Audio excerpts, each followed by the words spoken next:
আসসালামু আলাইকুম ও স্বাগতম রূপান্তর সংবাদে।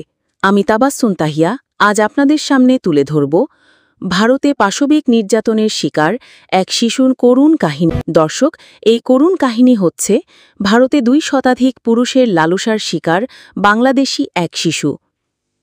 ভারতের মহারাষ্ট্রের পালঘর জেলায় নির্মম অত্যাচারের শিকার হয়েছে বাংলাদেশি এক শিশু।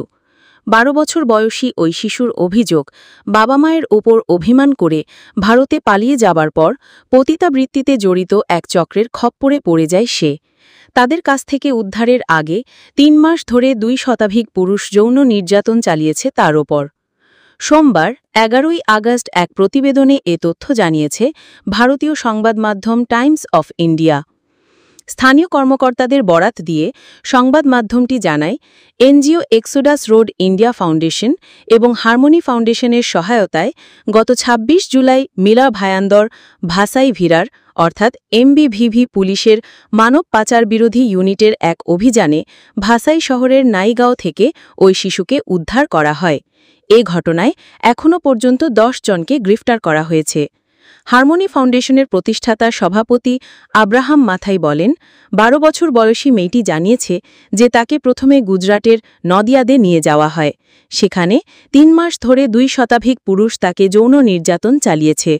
মেয়েটি তার কৈশোরও দেখেনি, কিন্তু তার শৈশব কেড়ে নিয়েছে এই ধরনের নৃশংস ব্যক্তিরা। মাথায় জানান, স্কুলে একটি বিষয়ে ফেল করার পর বাবা-মায়ের বকার ভয়ে মেয়েটি তার পরিচিত এক নারীর সাথে ভারতে পালিয়ে যায়, কিন্তু ওই নারী তাকে গোপনে পতিতাবৃত্তিতে ঠেলে দেয়।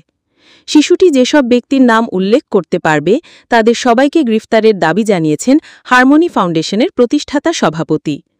পুলিশ কমিশনার নিকেত কৌশিক বলেন, এমবিভিভি পুলিশ পুরো নেটওয়ার্কটি উন্মোচন করতে এবং দুর্বল কিশোর কিশোরীদের জন্য একটি নিরাপদ পরিবেশ নিশ্চিত করতে সর্বাত্মক প্রচেষ্টা চালাচ্ছে।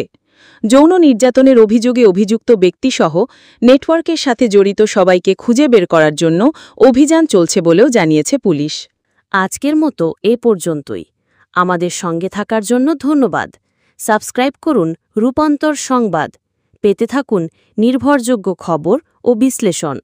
আগামী পর্বে আবার দেখা হবে ইনশাল্লাহ। আমি তাবাসসুম তাহিয়া। ভালো থাকুন, নিরাপদে থাকুন।